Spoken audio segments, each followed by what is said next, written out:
हम छोटे थे तो एक रिश्तेदार के यहाँ गए थे।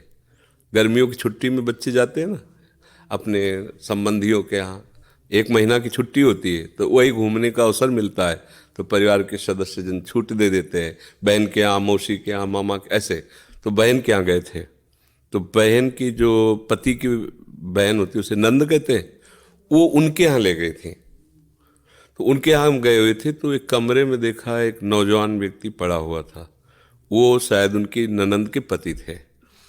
तो उनको पता नहीं क्या लगा, भगवान की प्रेरणा, हम तो बच्चे ही थे, तो हमें बुलाया, ऐसे नज़दीक गए तो रोने लगे। उनका बच्चा अब हमारी कोई बात नहीं सुनता तो हमें मन में है आपसे बता दें। तो शायद हमें भगवान उदाहरण देना चाहते होंगे इसलिए सुनवाया होगा, नहीं तो हम बच्चा थे, उनका कोई सपोर्ट तो कर ही नहीं सकते थे। उनका बच्चा है, जो बिल्डिंग देख रहे हो ना, ये मेरी बनवाई हुई है, वो मेरी पत्नी है, और वो टाकीज के सामने मेरी चाय समोसा पान इसकी दुकान थी, और मैं सुबह से शाम तक मेहनत करता। तो यही पत्नी हमारे मोजे जूते उतार करके और हमें प्यार करती थी। हमारे शरीर में लकवा मार गया, अब मैं उठ नहीं सकते। बोले 2 रोटी से ज़्यादा भोजन नहीं देती, और कहती ज़्यादा देंगे तो बार बार शौच करोगे, हमें फेंकना पड़ेगा। बोले हमको मारती भी है, हमसे बात नहीं करती, चिल्लाते रहते हैं, हमारे सामने दूसरे पुरुष को बुलाती, बात करती ऐसा। बोले किससे कहूँ, अगर कहूँ तो ये मारेगी आकर के, कहना नहीं। तो हम बच्चे थे पर वो बात हमारे दिमाग में, हम बार बार सोचा इस विषय कि मेरे से क्यों कहा। तो शायद मुझे शिक्षा भगवान दिलाना चाहते थे, एक उदाहरण हमारे दिमाग में। देखो ये वो बता रहा है कि जब मैं कमा के आता था तो मेरे जूते मुझे उतारती थी, मुझे प्रेम करती थी। आज वही पत्नी है, मेरा ही सब वैभव है, मुझे रोटी भर पेट है, क्योंकि लकवा मार गया, शरीर बेकार हो गया, अब वो पड़ा ऐसे।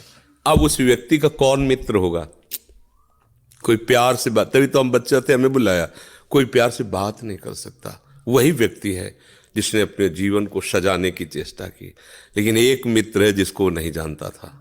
इसीलिए अगर उस मित्र को जानता होता तो उसको रोना नहीं बनता, वो केवल उसी से बात करता और जीवन बदल जाता। वो कर तुम अकर तुम अन्यथा कर तुम, सच्ची मानो। हमें डॉक्टर ने कहा था आज के कम से कम 17 वर्ष पहले, दिल्ली के थे, सब जांच की, उनका बाबा तुम संत हो इसलिए तुमसे कोई छुपाव नहीं है, तुम्हारा कोई घर का नहीं कि जिससे मैं बता सकूं, तुम्ही से डायरेक्ट कह रहा हूं। 2-2.5 वर्ष, आखिरी 5 वर्ष, ये किडनी खत्म और आप मर जाओगे।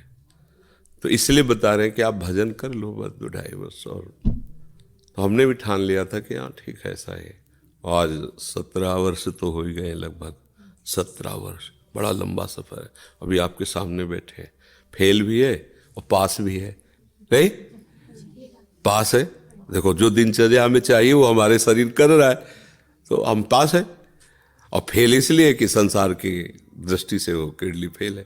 अगर भगवान का भरोसा ना होता तो सोचो आज हम कितने परेशान होते, शरीर को लेकर, पैसे को लेकर, कितना खर्चा, कैसी दवाइयाँ, कहाँ से डॉक्टर कहाँ लाते, क्या कुछ नहीं करना होता। वो अपने आप डॉक्टर रो करके कहते कि मेरी सेवा मत छीनना। बैठे हैं हजारों कोस दूर और रोज संपर्क, महाराज जी की क्या इस समय स्थिति है, अच्छा ये दवा दे देना, अच्छा आप ऐसा कर दे। तो हम देखते किसका दुलार है, जिनको हजारों रुपया दे के समय लिया जाता है, वो फिर बात करते हैं, वो भी अपने ढंग से। आश्चर्य की बात, वो डॉक्टर, उसे दुनिया से क्या मतलब, रुपये से मतलब है। लेकिन श्री जी, ये है प्रभु का प्रताप, हर व्यवस्था कैसी तुम्हें बताया। जब हम उनकी तरफ देखते हैं तो हजारों हाथों से दुलार करते नजर आ रहे हैं, हजारों हाथों से प्यार करते नजर आ रहे हैं। ये कैसे चलता है? अब हमें कुछ किसी से मांगना नहीं, किसी से कुछ कहना नहीं, अपने आप सब व्यवस्था होती। ये हमारी नहीं, भगवद आश्रय होने की बात है। अगर भगवद आश्रित नहीं हो तो वह अमल पत्नी होती, बच्चे होते, किसी के काम की तरह नहीं गए थे, तो क्या कहते, तेरे दिन इसे 4-5 हजार रुपये डायलिसिस के लिए चाहिए, दवाइयाँ चाहिए, भगवान उठा लो, ऐसे कह, पूछ लो भगवान इनको, वो कहती इनको पूछ लो। संसार का खेल है ऐसा।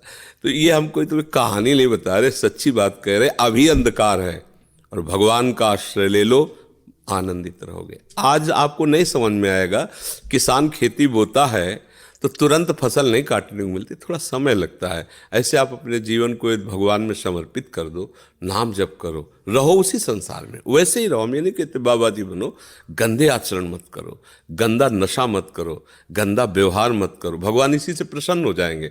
आप ज़्यादा जप तप भले मत करो, पर गंदे आचरण मत करो, और भगवान का सहारा वो सब कुछ संभाल लेते हैं, बहुत समझ।